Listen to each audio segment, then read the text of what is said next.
Okay, so we're ready for another Batman the Animated Series watch along. Today's episode is going to be Dreams of Darkness. At the time of this recording, it is 12/12 on Thursday, September 28th. So that is our time and date that I'm recording this currently. Over here on my wall, you're going to see a cover, a tin sign that's a cover of one of my favorite comic books. So with the Joker with Batman trapped on the playing card. What was the issue number on that? 251. The Joker's Five-Way Revenge. Now that story there, today is its anniversary. So probably one of the more important Batman comics of the Bronze Age. That was the return of the Joker after a long absence, and while for many years the Joker was portrayed as just kind of like this goofy prankster kind of character, when he was originally created, he was a deadly killer, like there's any other kind, and a serious threat. And writer Dennis O'Neil and artist Neil Adams decided to take the Joker back to his roots, and that was that story. So so yeah, happy anniversary of that one. That's an important one. But the Joker's not in this episode, although something that it has in common with this episode, very interesting, is that that was the first episode in which, or the first issue of the comic book in which they mentioned the Joker being locked up in an insane asylum, which is not named in that issue. But eventually, Gotham's insane asylum, of course, would famously become known as Arkham Asylum. So it does kind of segue into this episode because that issue introduced a concept which would eventually become one of the more tried and true concepts of Batman. Several comic book stories would revolve around Arkham Asylum, including Grant Morrison's graphic novel, Arkham Asylum, A Serious House on Serious Earth, which is my personal favorite Batman comic. A series of video games. Yes, video games, which I don't think even barely existed when that issue came out. It was maybe you had like Space Invaders or something like that. So, because that was early 70s. But the entire Arkham series of games owes its existence to that comic book. That comic book that just happened to mention the Joker was locked up in an insane asylum, and several episodes of Batman the Animated Series, including this one, which mostly will take place in Arkham Asylum. So, Dreams in Darkness is one in which Batman is captured and locked up in the asylum, and that's a recurring motif. Uh, I believe the first time it happened was in the early 80s in a story where Professor Milo was the villain. And Milo was exposed in that story to his own weapon, which was a gas that rendered its victims temporarily insane. So Milo was driven temporarily insane and wound up getting locked up in the asylum. Now, eventually, the gas wore off, but they kept him in the asylum. That was the gag that Grant Morrison came up with in their graphic novel. I should say. I think he prefers they. It's so confusing to me sometimes. It's my problem. But yeah, Grant Morrison uh, wrote that story and picked up on that little bit of trivia and had the idea of like, what if the gas wore off and he's not crazy? It's the worst Scottish accent ever. But yeah, so this episode, Dreams of Darkness, Batman's locked up in the asylum. I think it owes a little bit of a debt to that early 1980s story I was talking about. And also, there was another story where Batman was locked up in the asylum that came out in the comic books around this time, a little bit before Batman the Animated Series premiered. So I don't think it was influenced by that. I think it's more of a coincidence. It's just more the sort of thing where it's just like well, locking up Batman in the asylum is such a good idea. More than one person obviously is going to come up with a story around it. So, but the initial storyline in the ongoing series, Batman: Shadow of the Bat, uh, that one was called The Last Arkham, and that's another one where Batman got locked up in the asylum. And I'm sure there's been more since that I'm not aware of, because that's a well that I don't think is run dry yet. You could probably come up with another good story about Batman being locked up in the asylum and who locked him up in the asylum and why he's locked up in the asylum. But anyway, let's go ahead and get started with this episode, since I've been talking for like 5 minutes and we haven't actually started the episode yet. And it's like I could always be talking over the intro because, like, I always need something to say while the intro's going on. We're not skipping the intro because I'm going to watch it. I want to watch it. But sometimes I have a hard time coming up with new stuff to say during it, Other than, oh, hey, that looks awesome. Well, yeah, you tell us it looks awesome every single time. But it still is awesome. There he goes, talking about that white spot that used to be on Batman's lip, and it's not there anymore. Never seen a man so nostalgic over an animation error. And it's like they took it off digitally for one of the DVD releases, and I was really happy that they were finally able to fix it, because I knew it was something that had bothered Bruce Timm for the longest time, and now that it's gone, I miss it. So this is another one by Judith and Garfield Reese-Stevens, and it's directed by Dick Seabass. I mentioned in a previous episode that they wrote how much I enjoyed a lot of their Star Trek novels, especially Prime Directive. If you're into Star Trek to the extent that you want to read Star Trek novels, you should read Prime Directive. That one's really good.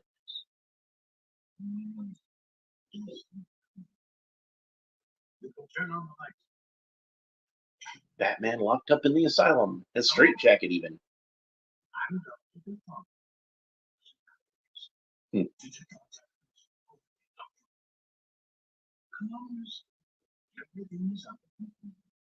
you listened to anything I told you?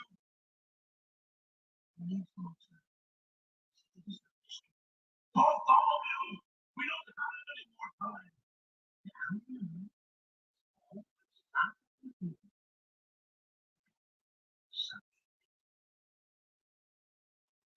Now, oh, I like the voiceover.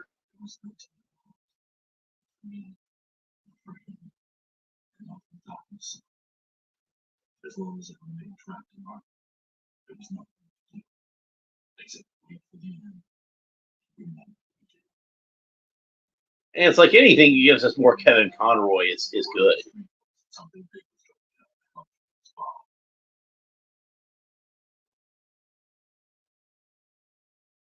I guess.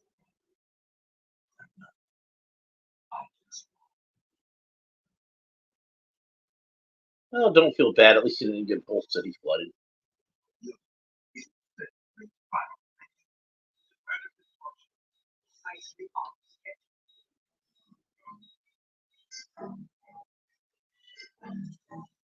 Torchy, as he's called, he's a fairly interesting looking character, isn't he? It's a nice example of how, like, they probably could have had that guy just be like a regular guy with an acetylene torch, but instead they make him a guy with like a bionic arm that's got all these gimmicks built into it. And look at that old school timer. Especially with a lot of these really early Batman the Animated Series episodes, I like how they try to keep a lot of the tech like really old school. Like, I remember reading an interview with Bruce Timm, and he said, like, we could have something like a personal computer, what nowadays would be called a desktop computer, and but it's got to look like it's made out of Bakelite or something. That's why you see a lot of black and white television sets. And like this timer, it's like It's kind of an analog timer.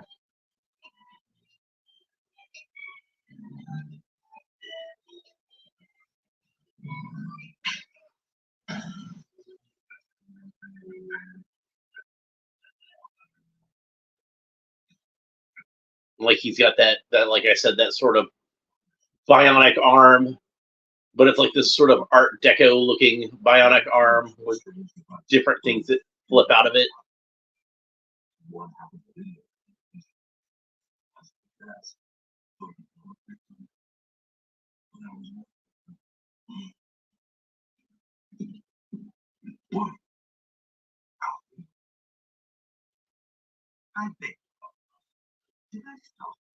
So remember how I was talking about the story with uh, Milo having the gas that drives people temporarily insane? Well, that's another little gimmick they borrowed for this episode.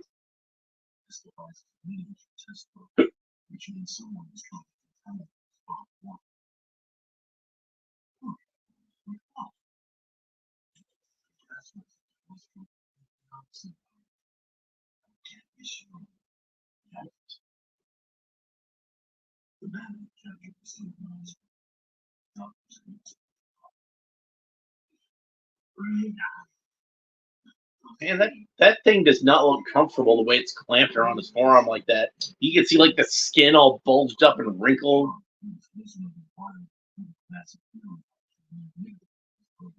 But I'm guessing it's something that's like permanently attached to his arm since, they haven't taken it off. I hope they at least took off the drill and the torch.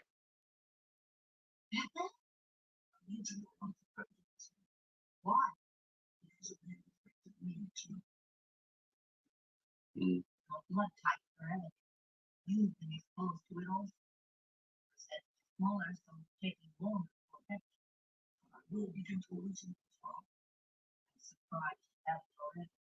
Yeah. He has, but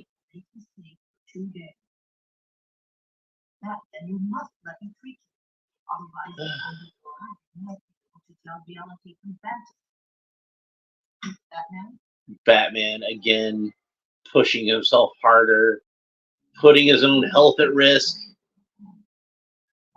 for the sake of the mission.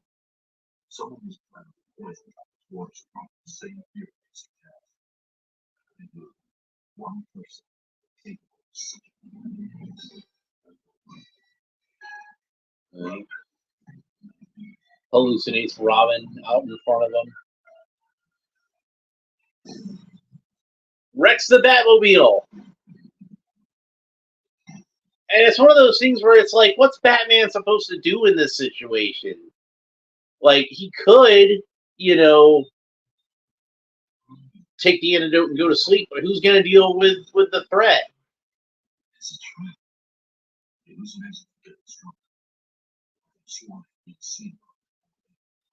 But that's how he gets locked up in the asylum.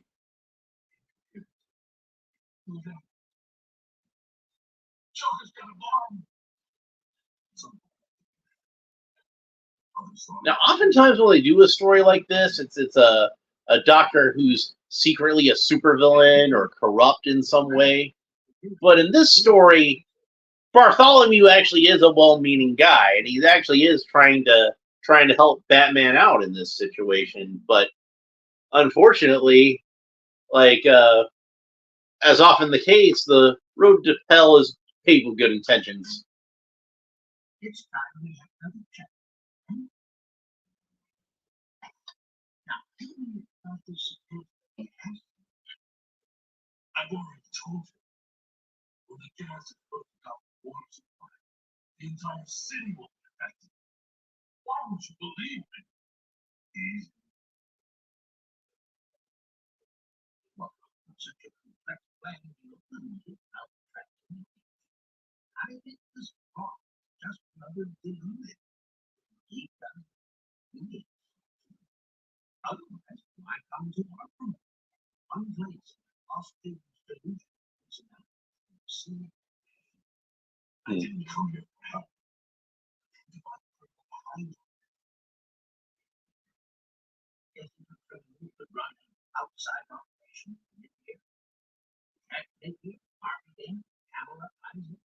Notice how they refer to Jack Napier. So at least at this point in the show, they considered that to be the real name of the Joker. But they kind of avoid using any sort of real name for the Joker later on in the show. Now, just because that's a name that is associated with the Joker in this episode, though, that doesn't actually mean it's his real name. It could be like a false name that he would have given the authorities at some point, and they just took him at his word, or maybe they just don't have anything better to call him. So.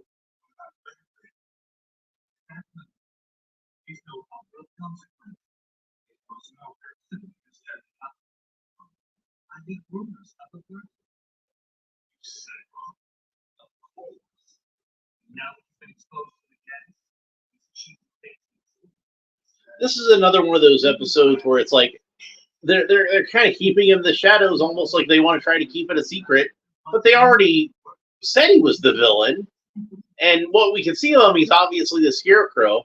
I guess it's just for dramatic effect, but it always strikes me as odd. Hell, it's the second time they've done that with the Scarecrow. And of course, they pretty much did that with Poison Ivy and Eternal Youth. Nicely animated shot there. I like the kind of haze around it.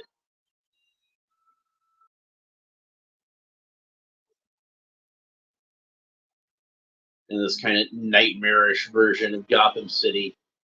Very cool. And oh no, it's Bruce's parents.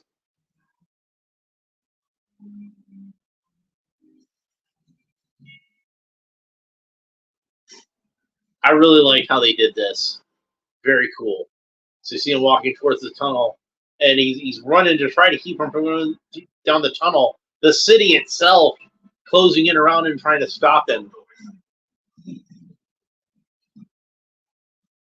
The pavement erupting, and the tunnel pulls out, and it's a gun, and what could be lava or could be blood. And then the hammer cocks. Oh, man.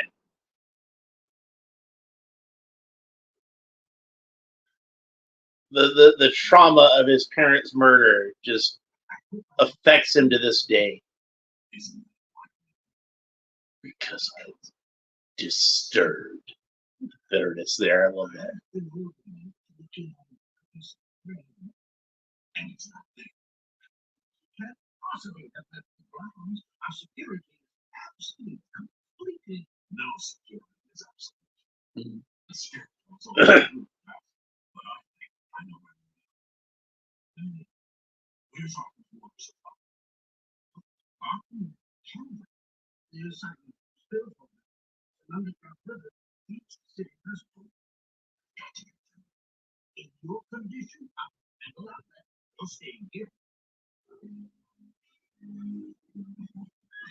Even with knowing that Batman's right about the Scarecrow, he still doesn't want to let him out. Like I said, Bartholomew means well, and he thinks he's helping Batman.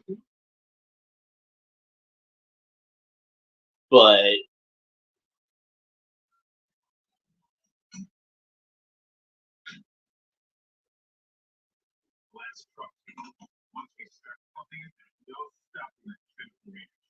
that Richard Mall again? He's even got like a little Reaper, probably like a secondhand thing on his pocket watch.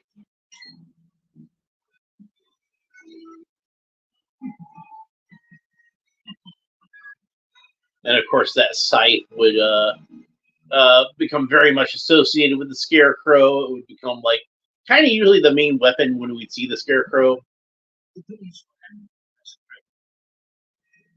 Like previously, they usually had him with like a pitchfork or something, which makes sense. Scarecrow, farm, pitchfork.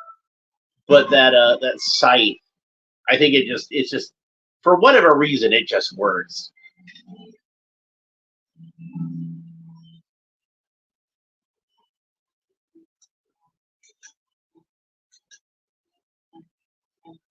I'm guessing the whole reason Batman hasn't tried to escape previously is because he's been trying to reason with the authorities.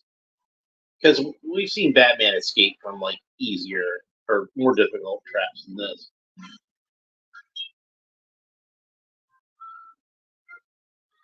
Maybe if you guys had put this much effort into like, your average supervillain escape, you'd have a lot less problems. I'm just saying, maybe don't keep fire axes where just anybody can get to them. Also, that might be.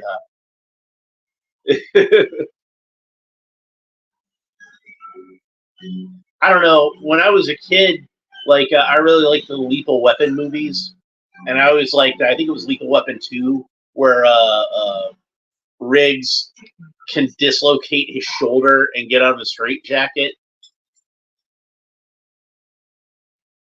I always thought that was pretty cool.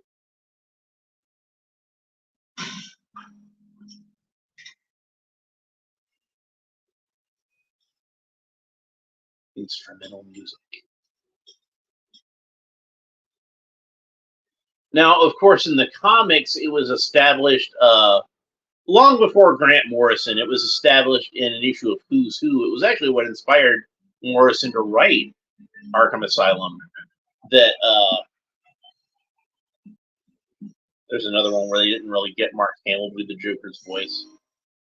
But it was established that Arkham Asylum was actually Amadeus Arkham's ancestral home that he turned into the asylum. So, kind of one of those parallels between Arkham and Bruce Wayne, in that he basically turned his house into a headquarters to fight against crime, since it wasn't an asylum for the criminally insane. Nice bit with him turning the coin into a buzzsaw there with Two-Face. He melts away into Clayface, and then Poison Ivy. So he's having all kinds of crazy hallucinations, and this gives us an excuse to like make these supervillains really nightmarish. And even Alfred and Robin are there to betray him.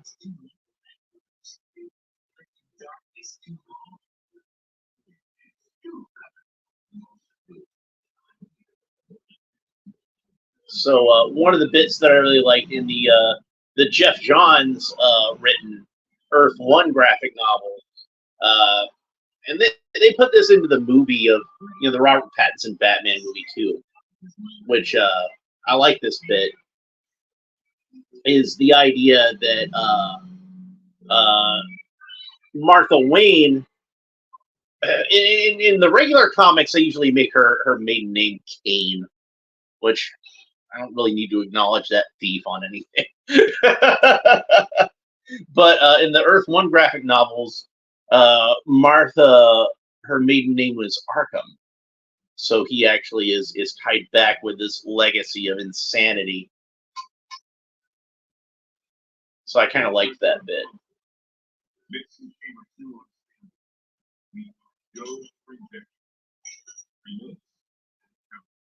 Now I don't think Batman is insane. Even in the Arkham Asylum graphic novel, which kind of posits that Batman may be insane and tends to more lean towards that idea, I don't think he is. And the reason I don't think Batman is insane is because he questions his own sanity. Catch-22. If he was crazy, he wouldn't think he was crazy. That old school timer again. All these guys are wearing the same funky camera helmets, also that Torchy had. Oh, all of a sudden they like that idea now. Hey, guess what? Batman's always been motivated by fear. They look like the Mask.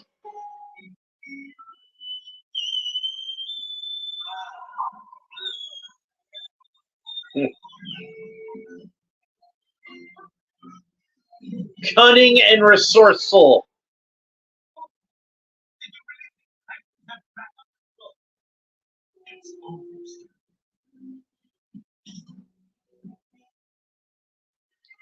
In that Professor Milo story I was talking about, where he was running his crimes from Arkham Asylum, it actually had like a blurb on the cover where it said, "This man is running the plan from the most unlikely HQ of all." But over the years, it turned out to be a pretty common thing for, as the Scarecrow's doing here, another debt that's owed to that story. A lot of criminals wind up running plans out of Arkham Asylum. You've just got the worst security. And Batman's got to fight past that snake. Fight past his fear of the snake anyway. But it works. He stops the timer. You always got to have a ticking clock, even if it isn't literally a ticking clock. Something to build that suspense. It's part of the reason that the climax of Star Wars wound up working out pretty well. Was they had that somebody came. I don't know if it was Marsha Lucas or what was the other editor's name? But they came up with the idea of having that ticking clock with the Death Star closing in on the Rebel base. I like the red lighting on Batman there. And again, it often happens with Dr. Crane. He's exposed to his own gas. This time, see if we can keep him in. And now that he's defeated the Scarecrow and saved Gotham City, he can finally rest. Oh. Alfred's so good to him.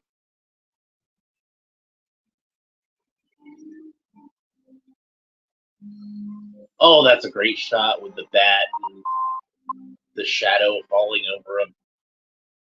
Oh, that's some good stuff. What a great episode. I really enjoyed that one. So here we go. Kevin Conroy as Batman, Ephraim Zimbalist Jr. as Alfred, Richard Dysart as Dr. Bartholomew, Takeo Fisher as Dr. Wu, Lauren Lester as Robin, Henry Pollock II as the Scarecrow, and Ron Taylor as Orderly. So that was Dreams in Darkness, an excellent episode.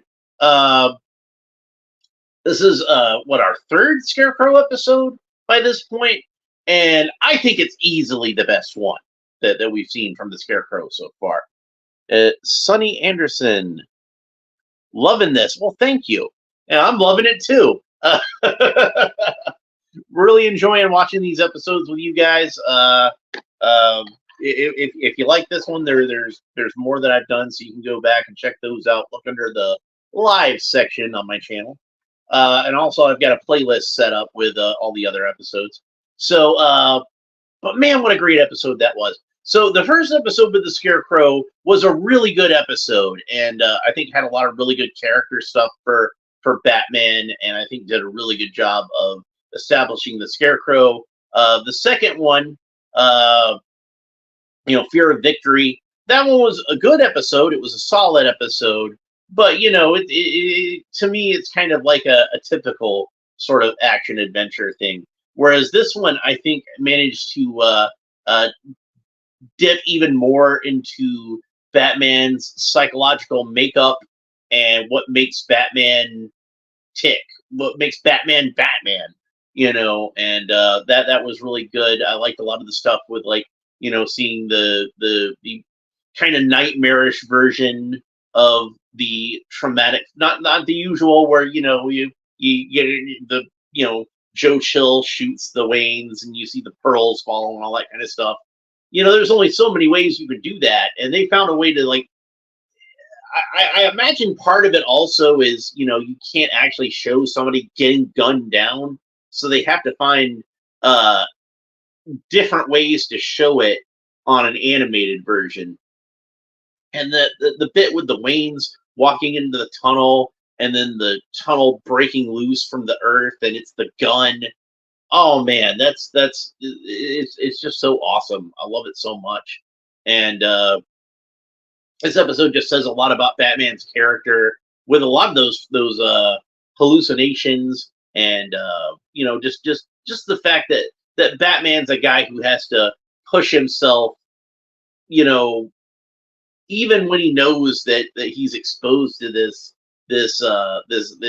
gas that he's got to make sure Gotham City is protected before anything else.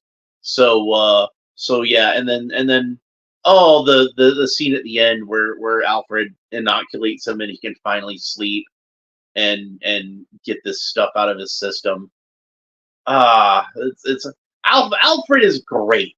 Like Alfred is always great. Alfred is always one of the best characters in Batman, but I do especially love this version of Alfred and the chemistry between Kevin Conroy and Ephraim Zimbalist Jr. and how there's just that real sort of warmth and paternal quality that he has. Man, can't do better. Can't do better. We've seen a lot of great Alfreds in other animated versions and live action versions, and obviously the version of Alfred from the comic book. But this one to me definitely stands out as one of the best versions of that particular character and the relationship between Bruce and Alfred. So I really like these two together. So I think they both work out really well. So let's see, what's our next episode? Our next episode will be oh we're in for a treat. So the next episode is Beware the Gray Ghost. Now, for those of you who don't know, here's the story. Is when I was a small child, I'm pretty sure the first version of Batman I would have seen would have been Super Friends. But not long after, I would have discovered the live action Batman television series, and I think that would have probably been my first real exposure to Batman and Gotham City and the villains and all this stuff. So Adam West, for me, is like one of the best versions of the character, and one of the, for me, the definitive versions of the character. So when we get to this episode, Beware the Gray Ghost, this was the episode where they actually had Adam West guest star on the episode, and he plays a TV actor from a superhero whose career is at kind of a low point because he's typecast as this superhero. So holy typecasting. But yeah, so Batman winds up teaming up with his childhood hero, a character that would have been a great inspiration for Batman himself. So he's kind of like a shadow type of character, like a pulp adventurer, and it's great to hear like two of my favorite versions of Batman working together. So and there's like behind the scenes photos with Kevin Conroy and Adam West while they're recording this episode, and Adam West had a mustache at the time, and you can see like there's a genuine warmth between the two of them. So it's almost kind of a passing of the torch. So between the original TV Batman and the TV Batman of 1992. So good stuff. I don't want to. I don't want to just sit here and talk too much about it because I could probably talk about that episode for hours. And I got to have something to talk about tomorrow when we actually watch it. So if you don't want to miss that episode, and I'm here to tell you, you don't want to miss that episode. This is going to be one of the best ones I do, because and not just for my own ego. It's going to be one of the best episodes of Batman the Animated Series in general. So you don't want to miss it. Make sure that you like and subscribe and hit that little bell down there. That'll warn you when I go live. And tomorrow, it's Beware the Gray Ghost. We'll talk to you next time. Bye.